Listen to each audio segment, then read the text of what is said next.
Dans quelles circonstances vous déplacez lors de ce confinement volet 2? Bonjour à tous et bienvenue dans votre Minute Juridique. Je m'appelle Émilie Vergne et je suis avocate au barreau de Paris. Je suis compétente en droit des affaires, en droit de la famille et en droit des personnes. Et aujourd'hui, on va faire un petit melting pot de tout ça, étant donné qu'on va parler attestation de dérogation pour ce confinement volet 2. Alors, je ne vais rien vous apprendre dans un premier temps parce qu'on a trois types de dérogations. On a celle scolaire, donc ça c'est pour les enfants, on est bien d'accord, donc elle doit être remplie, complétée par le système scolaire autorisant le déplacement de l'enfant en précisant bien entendu les horaires et elle doit apporter le cachet et la signature tout simplement du représentant. Première chose. Deuxième chose, ah oui, et puis surtout ce qui est pas mal, c'est qu'elle permet aussi bien à l'enfant de se déplacer et puis aux parents d'aller chercher l'enfant, c'est quand même bien pratique. Deuxième chose, ça va être l'attestation dérogatoire de déplacement. Voilà, enfin d'attestation de déplacement dérogatoire plutôt. On est bien d'accord que le but, à la base, c'est que vous restiez chez vous. Donc forcément, on va dire qu'à chaque fois, le principe, c'est que vous pouvez vous déplacer que quand c'est pas possible de faire autrement. Ça, c'est la base.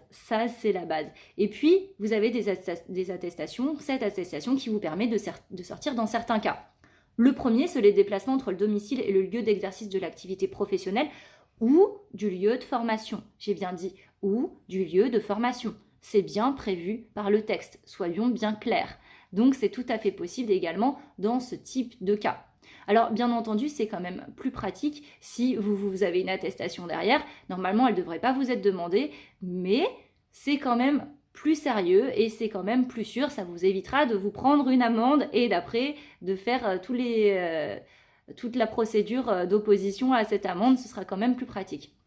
Deuxième cas, déplacement pour les consultations et soins. Voilà, pareil pour tout ce qui est produits de santé. Toujours quand vous ne pouvez pas vous déplacer, que c'est complètement impossible de faire de la visioconférence ou par téléphone. Soyons bien d'accord. Déplacement pour les motifs familiaux impérieux ou les personnes vulnérables. Déplacement des personnes en situation de handicap avec leur accompagnement. Déplacement pour répondre à une convocation judiciaire ou administrative. C'est pareil d'ailleurs pour votre avocat.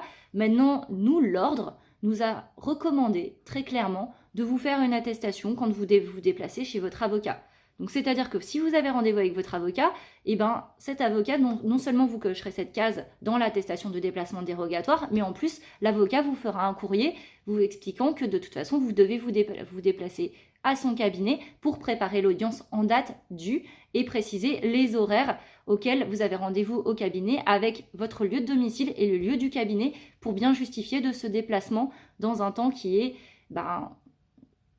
régulé, on va dire, et qui est quantifiable. On peut dire ça comme ça. Ensuite, déplacement pour participer à des missions d'intérêt général sur demande de l'autorité administrative. Attention, sur demande de l'autorité administrative. Le reste, c'est pas compris dedans. Soyons bien d'accord. Déplacement lié à des transits pour des déplacements de longue distance. C'est quand vous passez d'un endroit ou à un autre. Et déplacement bref dans un rayon maximal d'1 kilomètre autour du domicile pour les besoins des animaux de compagnie. Voilà, vous avez, je crois que j'ai dû sauter une ligne parce qu'il y a aussi celle pour aller faire des petites balades, le petit sport et tout ça, c'est toujours dans le rayon d'1 kilomètre. Commencez pas à essayer d'aller un peu plus loin en fonction des personnes sur lesquelles vous tomberez pour faire respecter la loi. Soyons bien d'accord que on va dire que l'appréciation sera, libre. Voilà, souveraine, appréciation souveraine des policiers ou des forces de l'ordre qui voudront vous contrôler. Donc, je vous invite à prendre vos responsabilités en ce sens. Et puis, nous avons une troisième attestation, c'est l'attestation dérogatoire professionnelle. Et celle-ci, elle concerne tout simplement les salariés. Les salariés, pourquoi ? Parce que vos employeurs vont commencer à remplir cette attestation en expliquant pourquoi est-ce que vous vous déplacez, enfin pas pourquoi vous vous déplacez, mais en attestant tout simplement que vous avez besoin de vous déplacer dans tel lieu à tel lieu ou dans tel périmètre pour les besoins de votre fonction. Et bien entendu, il va signer derrière avec son tampon. C'est une attestation, donc l'idée c'est de ne pas raconter n'importe quoi pour ne pas être poursuivi pour faux, tout simplement.